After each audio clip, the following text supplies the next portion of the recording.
even before that instance, I always had this thing of, I feel like there's a dark cloud gathering. It was, I think, one of the lowest moments in my career, in my life.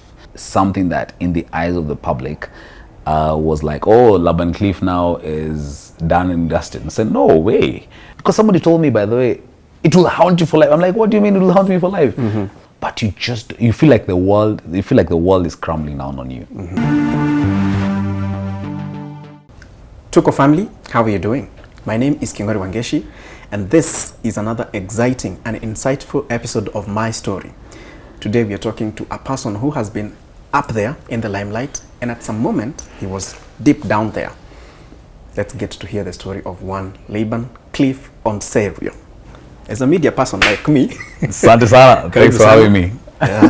It feels awkward to be interviewing a journalist.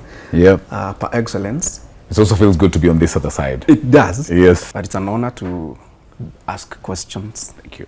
To a person who is accomplished, a defined journalist. Thank you. In the country, and I believe even in East Africa. Thank you. To tell your story, I am honored, and Tuko family is also honored to have you here. Thank you for having me. Yes. Who is Laban Cliff Onserio? Thanks, Kenyans, for having me, and welcome to Kofisi. This is where I hide. It's a very nice place. Asante sana. It's a really calming environment, and I just be able to reflect, do a bit of my consultancy work. How is your family life? Wow, quite interesting. First of all, family life could only come in based off on how the dating life went. Part of the other pressure was also because kununua kahawa, sijui, spend a lot of time actually, going out on dates and stuff. And you remember being on air at 9 o'clock and leaving the office at maybe earliest 11, 12. That's what time do you have to go for dates? So it was very interesting. It was quite interesting dating while, of course, being very busy in a newsroom. But I'm happy that I met somebody who we connected with. This is Laura. We were in Strathmore together. There was just a click. We agreed, okay, what's your focus? My focus is faith, family, friendship, fitness, some of the key building blocks of any relationships. Yes, we have very clear pillars. We have very clear pillars on what exactly brought us together. And maybe if we deviate, then we come back to the manual, because really it has to click, it has to gel, it has to, away from the fame, away from everything, like who are you as a person, When we put that so that's what I'm saying, the friendship, how is your friendship, how is your faith, how is your family on both backgrounds, how do you manage finances, remember I talked to you about so you can know who was on the negative and who was on the positive. And just the friendship and fitness, just fitness, mental, there's a lot of cases right now on mental health, is it hereditary, where do you come from, is it something that, how do you handle mental health issues on both ends, And it was very critical because even as we, met, dated, married, we had one of our sons as well who, was going through some challenges as well, mental health challenges, and we're happy that we managed to tame it quite early. And we thank God because we both are on the same wavelength yes. on that bit. So married to Laura, twin boys, blessed with twin boys. They're now turning 4 in March, and the Layson and Layton, and then the Labella, who's the last born. She's I should say the apple of my eye, because you notice even Laban, Labella, I try to make sure that the name sounds like the dad, much to the dismay of the mother, but it's quite, she's very loving as well, and that just completes the Cliffs family. Now, King, that's a reason why I work. It's a reason why I would sit and read books and try and just put my mind into how is my next 5 years, how is my next 10 years. It's so shocking. I've never realized I can be this focused. I'm even surprising myself. The family that has made you become because you have a picture of where you want them to be. So the reason why I want to make sure that also the kids are ready for the future. And how do you make sure? It's huge investment in education. we've made that decision as a family to take them to a very strong, nursery or play group, invest more into it, as opposed to university. The way you'd want to take your kids out there in university, you say, no, let's try and invest in the base. And I actually consulted my mom, because she knows me for over 35 years. Like, what do you think? How do you think I turned out? Anambia, wewe, hii hapa ndo naona ulikosea. You have to go back to factory settings. Yes. And who knows you? My mom, my brother, my sister. You ask people, okay, what do you think? I said, okay, I feel like this is where you went wrong. I'm happy about the sacrifice they made to take us to good schools. But then again, you reflect back and say, okay, I need to invest a lot more in the base. We were used to seeing you every evening, giving us numbers. Numbers are numbing. Very true. Giving us numbers on a local TV station. Yeah. Well, it's local but national TV station. Yeah. And then you disappeared. Yes. Where did you go to? Wow, good question.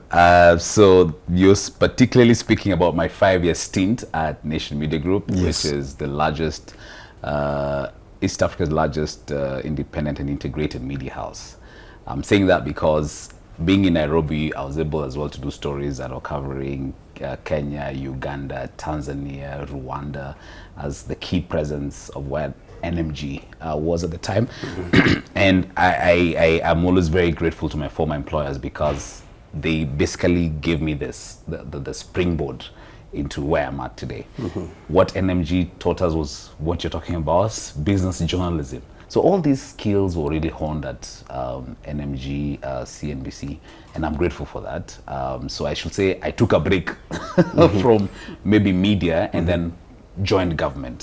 So I think maybe where you missed me or where I've been off air was for the 3-year stint that I was working for the President's Delivery Unit, which is it's a project execution arm by the President's Office together with Tony Blair, Global Institute for Change. Yes, and at that point, the media is the watchdog of the public.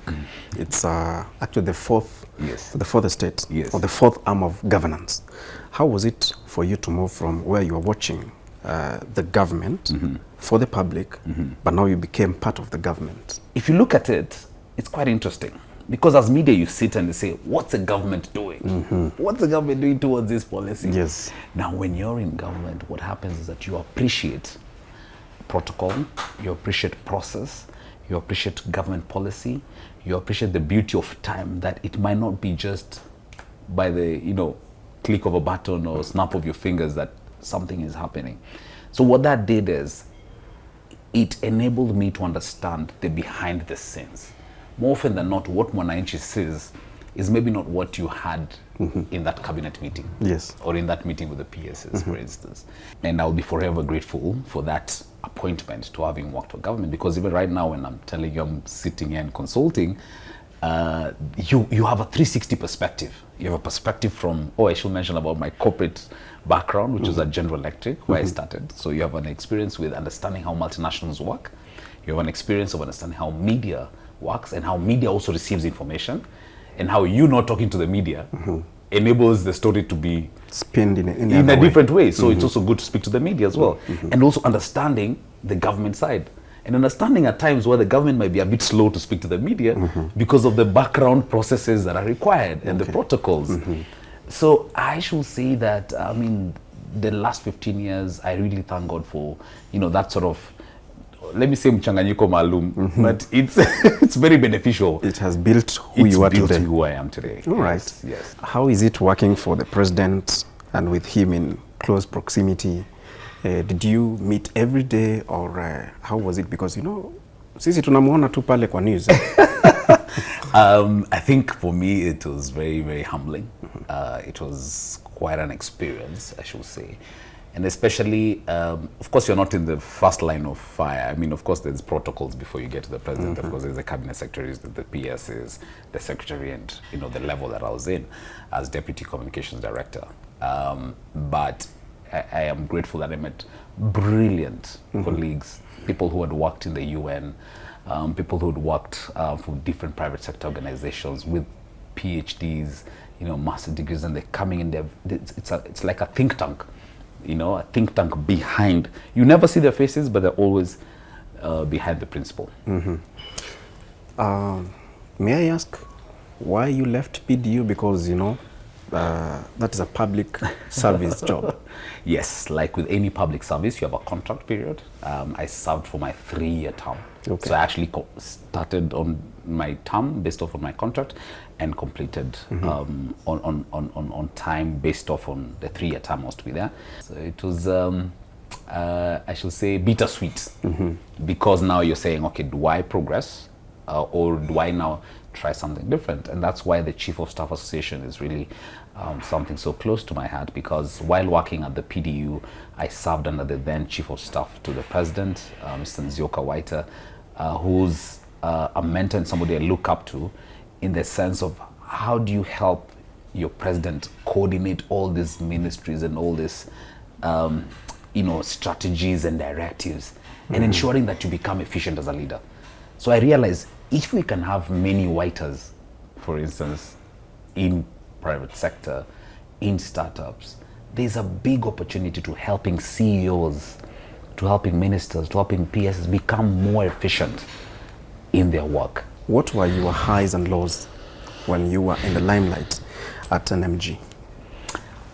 So good. I like to call it a limelight.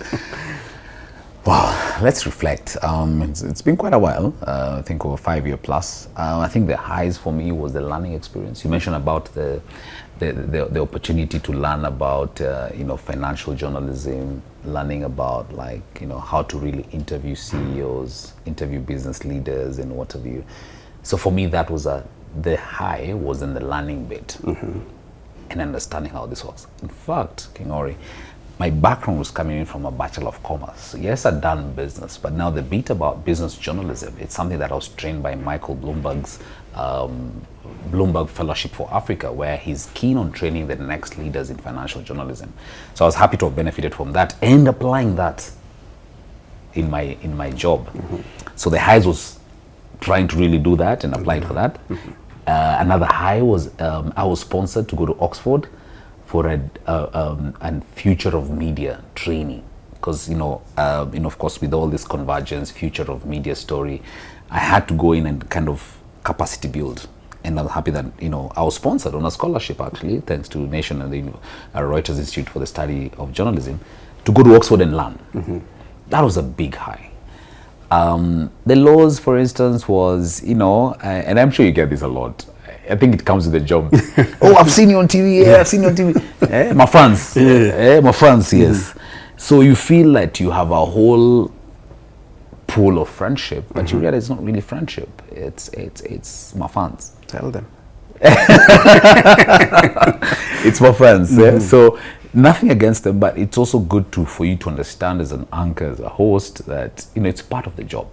It's part of the job, because at times when it's really, really dire, those calls will stop. I think everyone keeps talking about the Bitangen demo article about, like, when he stepped down from PS, like, you know, his phone stopped ringing. Yes. Then he was appointed to become ambassador. Then started. I mean, that was a classic example of just even what anchors go through, or reporters. Did that happen to you? I should say a bit of maybe it's just because out of sight, out of mind. It's out of sight, out of mind sort of I should not say that there's any hard feelings or anything, but, you know, having moved from TV where you see somebody on business news every day, I should also give it up to our audience, because they also connect with us. I was like, oh, I saw you. So to them, it's like we've met. Yes. But for you, in front of the camera, you don't know how many people. Yes. So for them, it's like, I saw you. So it's like it's a personal touch.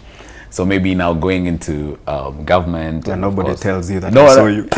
no one has seen you. You know. So quite interesting. But I think I have a story to tell my children. To sum up this, this topic, did you have any pressures now that there is that connection with the fans and the audience? You can't live in this estate, you can't dress in a certain way. What were the pressures that were coming your way? Managing finances, that for me was something that I not regret, it's just a point of reflection. Like if my sons ask me about this now, I'll have more experience about it. So say, for instance, you're earning as a news anchor, you think that you're on top of the world, so you want to live in a certain address. I'm grateful for the education I got at Strathmore University. More reason why I even moved closer to Strathmore, and I lived in one of the servants' quarters in one of the estates near Strathmore. And I said, okay, wait a minute. Say, for instance, and I mean, it's advice to anyone who's starting out there and might think they're a star. So you're paying rent of 7,000. Okay? And then you get a job. Or before Nation, I worked at General Electric, which was, of course, well-paying. And then after GE, I went into Nation again, which is relatively well-paying as well. So the pressure to say, oh, but I'm a news anchor, I should go into a good address. Then you leave this servant's quarter of 7,000, where you'd have saved, say, for instance, earning 100,000 on average. And then, you know, you'd have saved. So you have a rent of 7,000. I would have saved. But now the pressure is to move to a house of maybe 50,000. So you have 50% of your salary going into rent. Into rent. Yes. And I'm like, okay, 10 years down the line, this is now when you're like, wait a minute, I should have put this money on a mortgage. Because even the mortgage is cheaper when you're younger, you know? So some of the things that I'm saying, it's not a regret, it's something like I say, don't live for the people, whether you're in a matatu, whether you're in a car, whether you're in a bike. But actually, I've found it very easy using boda and I don't mind it at all, because when you step down into Rwanda, it's people are literally, even expatriates come in and jump, just get their helmets on a boda and they're there.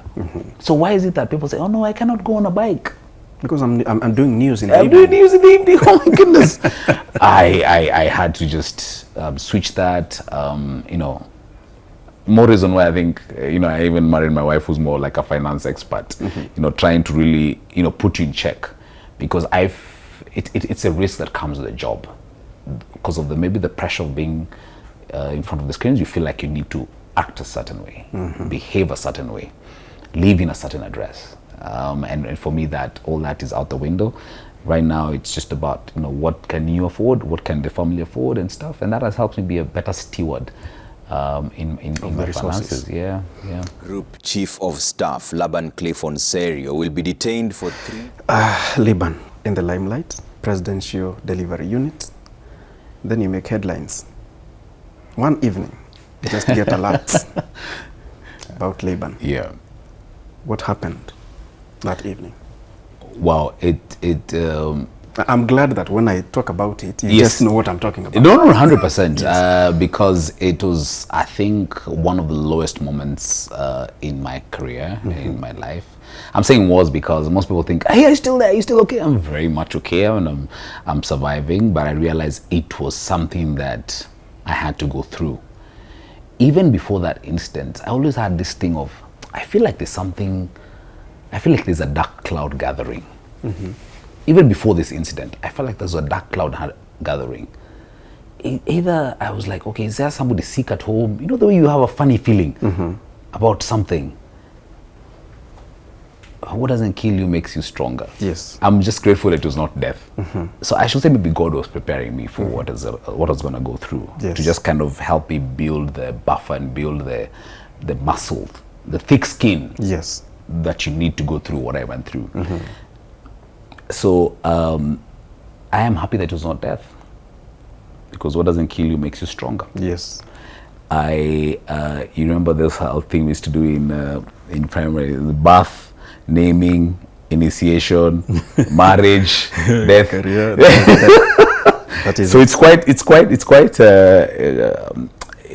a very scary thing to know, but you know, right now as we live, you know, you're living about your legacy, because now you have a family, as I mentioned.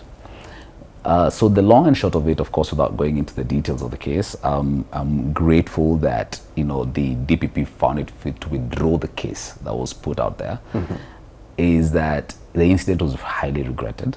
It was just a misunderstanding that was blown out of proportion. Even how it was taken up. You remember, I did not speak. I did not share my side of the story. Everyone went with the side of what the affidavit was and maybe what the prosecutor's conversation was. And remember, it was during the holiday. Yeah, so people had also braked.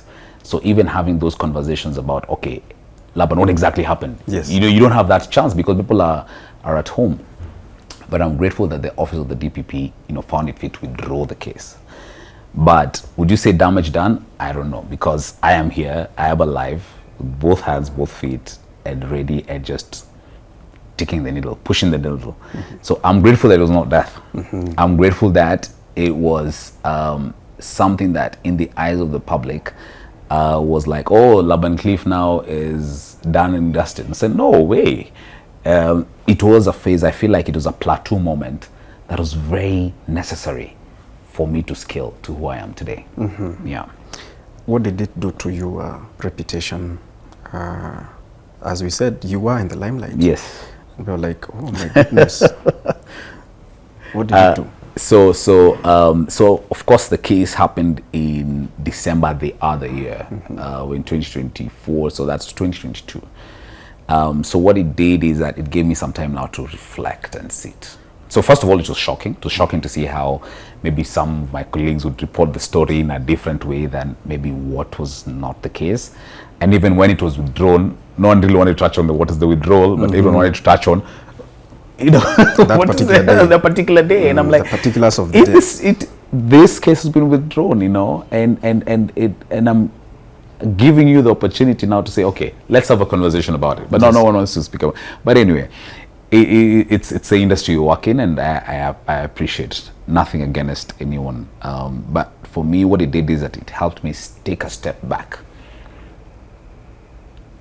What's shocking is I became friends with my prosecutor. I became, you know, the way the hunter becomes hunted, or, you know, friends, foe becomes friend. Yes.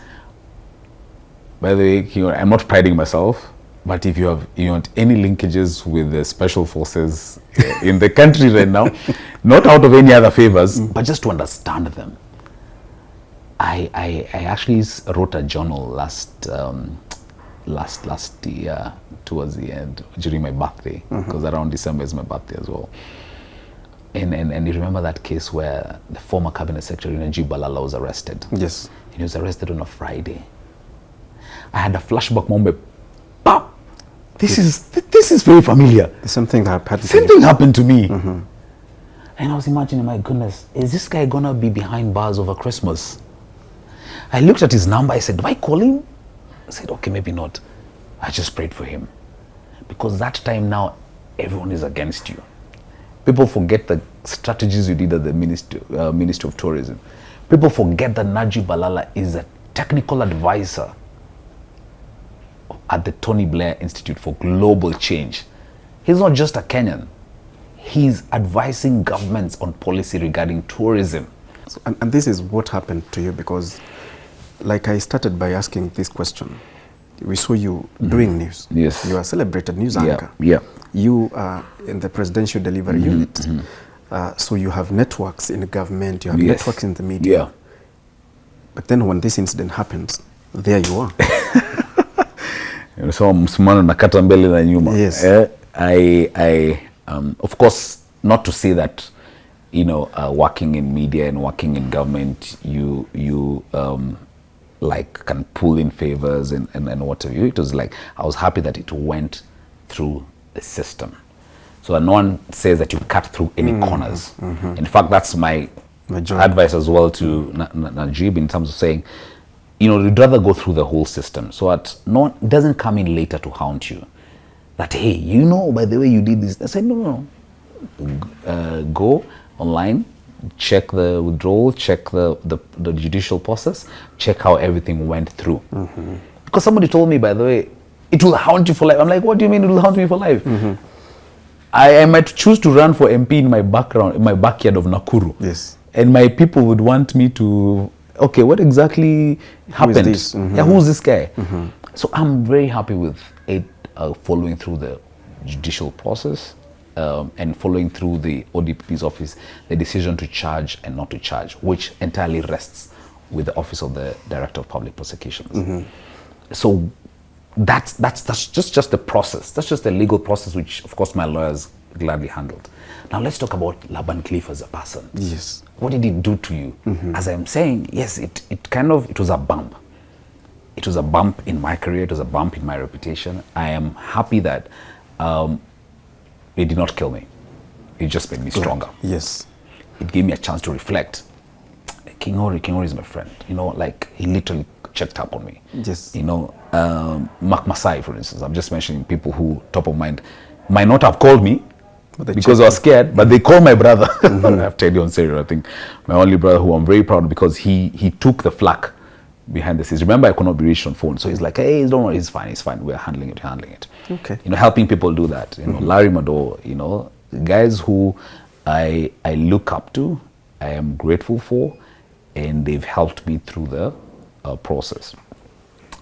So for CS, and remember, for everyone, it's just about time.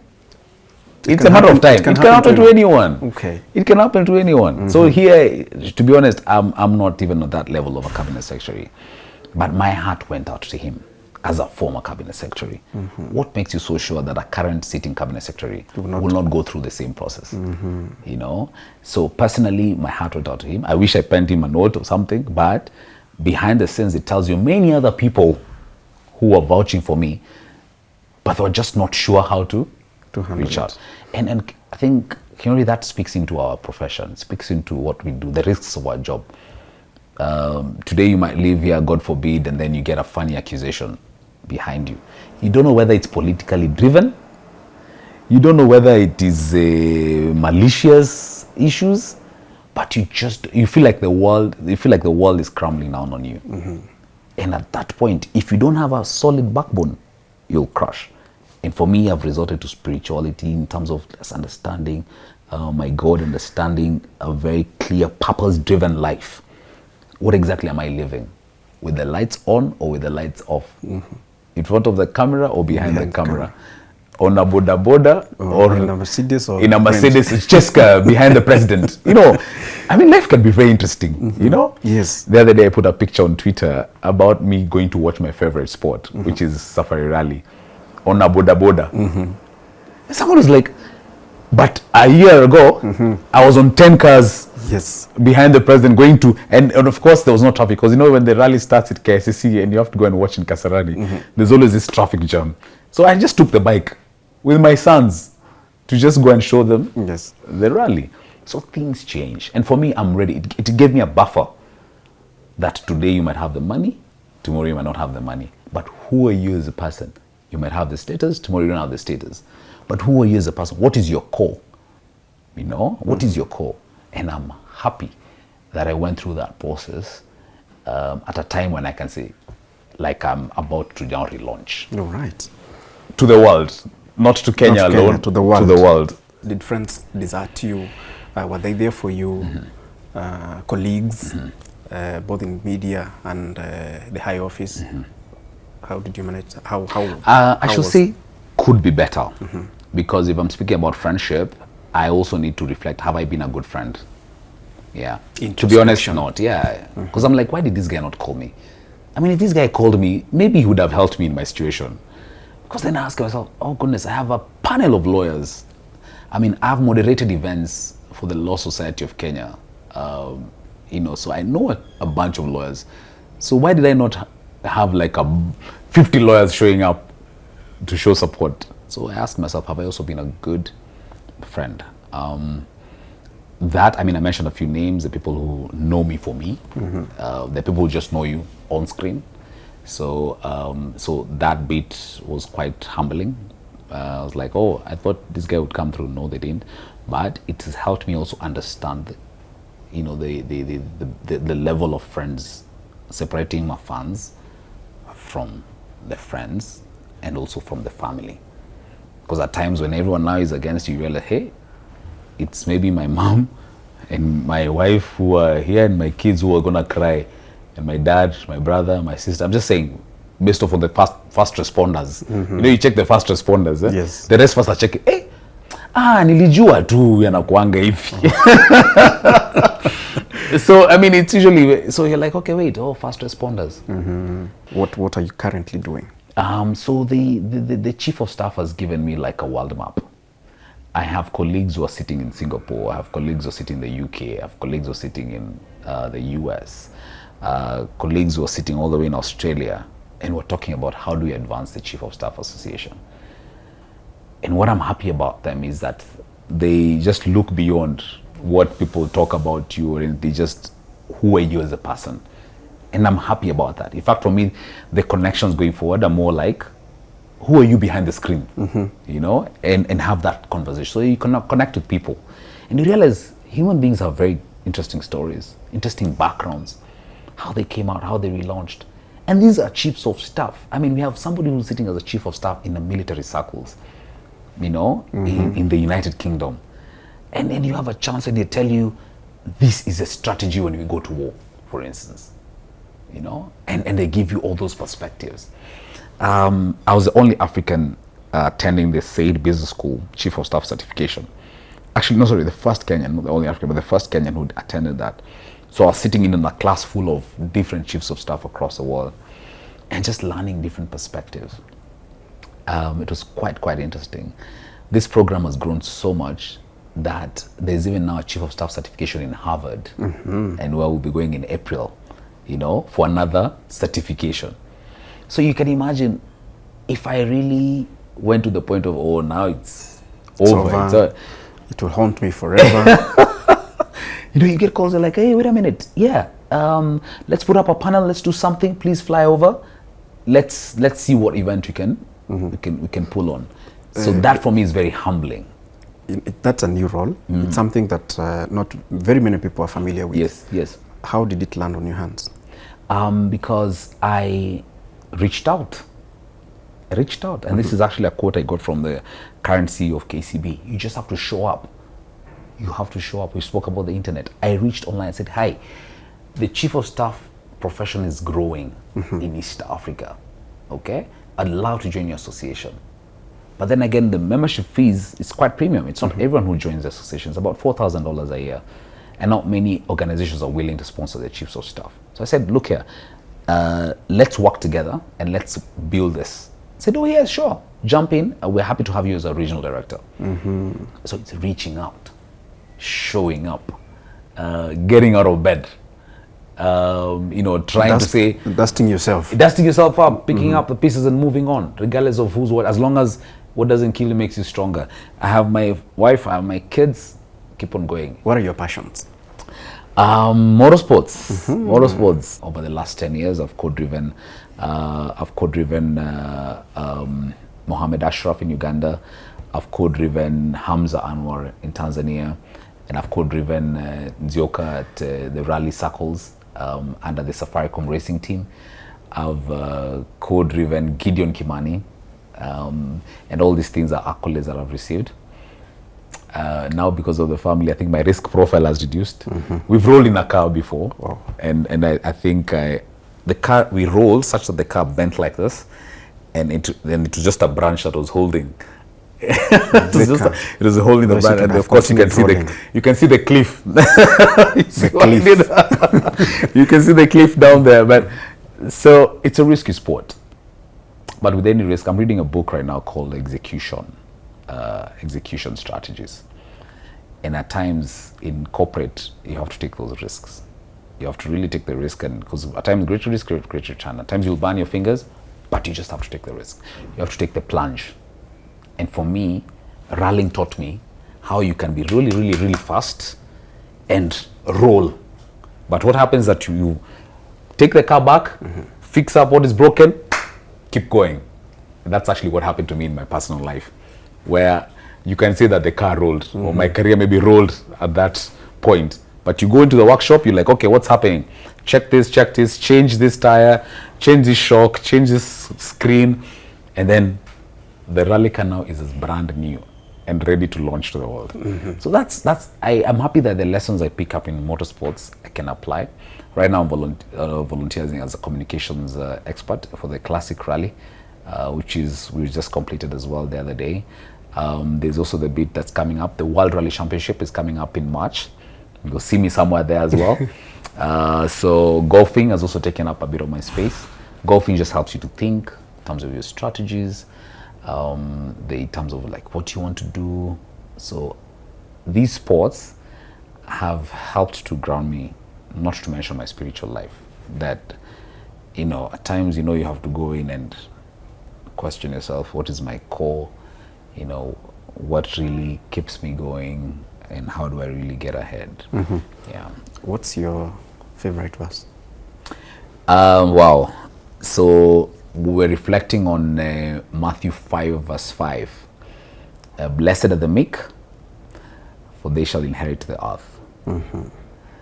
Now, the preacher and conversation at home was the meek. What does the meekness mean? You know, there is a bit about, and we mentioned about the sermon of placidity.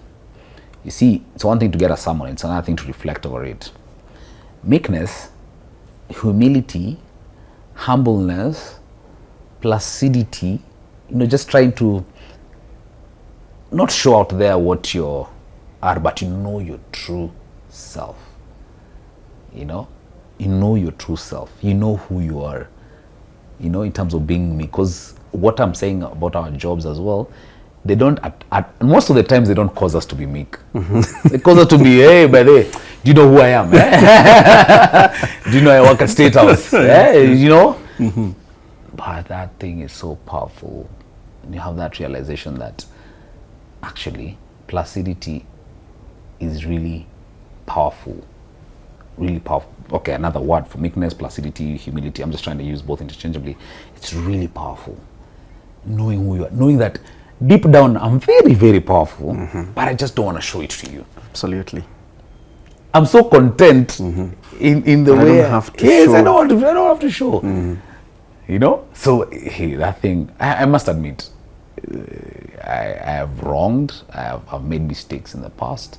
I really regret those, you know. But some of these verses speak to you and you're like, okay, you'd go into town, somebody abuses you, somebody says that, you know, you're like, you know your true self. In fact, if you were to know where you work or they have to know the people you know, they'd be so shocked. They'll be like, why didn't you react? Yes. Unajua kuna sometimes just people want to just chokoza you, you know. Kabisa. Hey, it has given me such humility. In fact, I walk away from trouble. Walk away from trouble. There's that song, yeah. You walk away from trouble. The country music, you know. So for me, those are some of the deep conversations. And I'm just mentioning Matthew 5:5 because that has been my read this week. Yeah. Has anyone ever told you that you look like the former CJ Mutunga? Is it? No one. Actually, that's quite interesting. Yes. But I've been very close to the former CJ David Maraga. Indeed, you know people. In fact, what my wife keeps on saying, I think that what is going to come is going to be much bigger than what you even expected. And it will even, are you ready for it? That's what she asked me, are you ready for it? I'm like, hey, I think I'm ready for it. Because you have seen power and really deep power, you know, around the presidency. And then you've seen people who are languishing in poverty. You've seen people who are being processed for jail time. You've seen people who can have, you know, lack. So that there's no other, as I say, there's no therapy, there's no school, there's no sort of preaching. All those life's lessons are very critical. In fact, there's something we need to call the school of life. That was, for me, was a proper school of life, and I think I'm about to graduate with a PhD. very early. Very early, yeah. We are finalizing. In a nutshell, what are you doing? You told me you're an MC. Yes. Corporate MC. Corporate MC. So now, what is the bounced back Cliff doing now? Great. So I mentioned about the Chief of Staff Association. I am grateful for that. That for me gives me a very good network globally. There's also big travel coming up. Travel to the US, to the UK for the year. There's a World Urban Forum coming up. So that's the association. There's a bit about MCing. I'm really happy that I did the UN Habitat, second assembly of the UN Habitat Assembly, which was literally about 90 days after my case. It just shows you that, you know, even the bounce back quite happened a bit early. It's just that I've been a bit subtle about it, and maybe there's a time when I said I'd speak on Tuko about this. Oh, and I'm able to hear. Thank you. So there's a chance about going back, I did such a good job last year. They will now call me for the World Urban Forum in Egypt, happening in November, as an MC. Then number 3, regarding the future of media, and for the show that I used to host, it's called The Headhunter. The Headhunter speaks to people who, all these people applying for jobs. But then there are guys up here who don't apply for jobs. Like, hey, Kenyans, I have this CEO job for you. Are you interested? I'm going to pay you $500,000. And so guys said, no, I'm not interested. Hey, I'm like, hey, this guy is not interested. So there's something called the executive search world, which many people are not talking about. There are people who don't apply for jobs. Opportunities just come to them. Let me give you one example. Yes, please. Polycarp Igathe. In fact, I think Polycarp carries the record of being one of the top most searched professional. So my job as the headhunter on the Headhunter show is to ask Polycarp, what do you do? What do you eat in the morning? What do you eat in the morning? Or where did you school? Then you take what did you school? Which corporates has he worked for? So then, other than just sitting back and like, he's just one of those, you learn from him. And I think there's never been an opportunity for Polycarp to. We only know him as a politician or maybe running for deputy governor. And a person who gets so many jobs. Yes, even he has one, but he's getting others. And hats off to him. Hats off to him. I really, I mentioned Yvonne Kawira. I mean, having worked in government, Safaricom, and all that. Hey, wait a minute. You learn from that. I mentioned many other people, and LinkedIn is a place to be. I mean, you see on LinkedIn, and you're like, oh, wait a minute. How did you get here? There's something. I was even questioning now those headhunters. I feel like there's a game of musical chairs around some jobs. In fact, you realize, say for instance, the head of HR at Kenyans has left or has resigned. Then you realize the head of HR maybe at Safaricom would go in there. Yes. Or the head of HR. Them. Yeah. So I'm like, why is it a game of musical chairs? Just like in the media. Not mentioning names. But they're actually very true. But again, so my key question is, especially in the Headhunter, is why don't we create the next Kenyans? Why don't we create the next Laban Cliffs? So that if Laban Cliff has not left NTV and is maybe not gone to KTN, we have somebody else who can be brought up. Yes. They might not be with 10 years of experience, but they have that passion and fire in the belly. Yes. Notice I didn't even put books here. I didn't put a degree, PhD, MBA, doctorate, the way I want to now do a doctorate in business administration. It just, what is your passion? Who are you about? So it's something I'm still researching on. So anyway, you asked me what I'm doing. So that's Headhunter. Watch out for the Headhunter show. Wow. I hope I'll interview you. Of your many career moves. I thank God that you think I was a headhunter. I think there's a big opportunity, to be honest. Yeah. I mean, and also to help young guys to just, it doesn't happen like that. I mean, you have to put in the work. Some of us, as I said, we used to leave the newsroom at midnight. You're doing the news at 9:30. So it's not just the glamour? It's not the glamour. How are you leaving the news at midnight? You're having dinner at 1 a.m. I'm asking on their behalf. Oh, on their behalf, yes. Dinner at 1, surely. And then wake up, report to work maybe at around noon the next day. Go and cover a story, cut the story, go on air. Would I do that again? Yeah, for sure. I wouldn't mind, because I've already been there. But you have to go through the trenches. It just doesn't, you don't know on TV just like that. But I'm really grateful for those life lessons. And sadly, your mom cannot protect you from that, your dad cannot protect you from that, your people cannot. Sometimes just, it's usually a path. If you've chosen this path, then we have to go. All right. And then you'll find me in rally circles, golfing. I think life is good, and I'm grateful to God. All right. Thank you so much. Thank you for having me. Laban Cliff, for sharing your story with us here on Tuko, those life lessons, on the insights that you've given us. And by the way, how can you be reached? There must be an email somewhere. Oh yes, for sure, for sure. Social media is the best. As I said, I'm really passionate. X, TikTok, Facebook, I'm learning, but good people, LinkedIn is a place to be. I'm just saying that because of also the Headhunter show as well, and Laban Cliff Onserio on all social media platforms. But I would advise anyone to try out LinkedIn, and please be on LinkedIn. I think I respond a bit faster there. I know as a journalist I need to be everywhere, but there's this clutter out there. So I feel like LinkedIn gives me a bit of perspective. There's a lot of articles you can read as you go along. True. So yeah, and I hope also that Tuko would be sharing a lot on LinkedIn. As a fan, as a favorite of the great stuff that you do. Thank you. Not only in Kenya, you're watched across the world. For the first time ever, we have a State Department of Diaspora. Imagine. I really hope that you'd interview the PS Definitely. one day. The digital economy Yes, as well. the digital economy. Department. I think Tuko really is blown up, and we have people who are watching and listening. And how do we speak to our Kenyans out there? Because for them, they have their stories to share. They have their perspectives. They have their highs and lows moment. They want to invest. They have been duped. Yes. Yes. We have done such stories. But you are here. You can actually go to the PS and say, we want you on our platform to say, talk about the diaspora. Yes. Because this government has taken a clear initiative about diaspora investments. And you can imagine the remittances they bring back home. They invest a lot in projects right here. So personally, it's to wish you the very best in your strategies, and I'm grateful to having been here. Thank you very much. Asante sana. The governance in you hasn't left because you're still talking for the government. Well, no.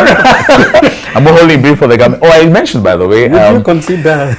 No, I mean I did. No hard feelings. I applied for the government spokesperson position. I am so grateful with the results of how it went, and so proud of the team that went there. Of course, led by Isaac Mora. I'm happy that I use the skill sets that I gained from General Electric, which is a global media house, global private sector organization, CNBC, NTV, KTN, and the President's Delivery Unit. And I know I put a compelling application, but God said, that's not your route. But remember what my wife said, are you ready for the next big thing? So stand by. Stand by. Stand by. But of course, wishing them the best. I mean, I'm a keen follower. Yes. Anytime the president is live, of course, you look on X, you follow. For me, it's just the passion of noting the policies. Remember what you're doing at the delivery? I direct. No, this cabinet, barabara ije, and at times it's good as a Kenyan. I'm watching as a Kenyan. But I hope there's somebody following up on what he's saying to just make sure that as a minister, just execute. I mentioned about the book on execution that I'm reading. Yes. At times there's a strategy, but then the execution is usually the missing link. Mwananchi is watching. Mwananchi is watching indeed. Thank you so much. Sunday. Laban. Thanks, Kinyori. Tuko family, that's the story of Laban Cliff Onserio. From the TV to the presidency, and now he has bounced back from that incident that you know. And you can see that he's quite resourceful. And he has so many lessons. You can get in touch with him on all social media platforms, Laban Cliff Onserio. My name is Kingori Wangeshi. This has been my story right here on Tuko. Keep watching.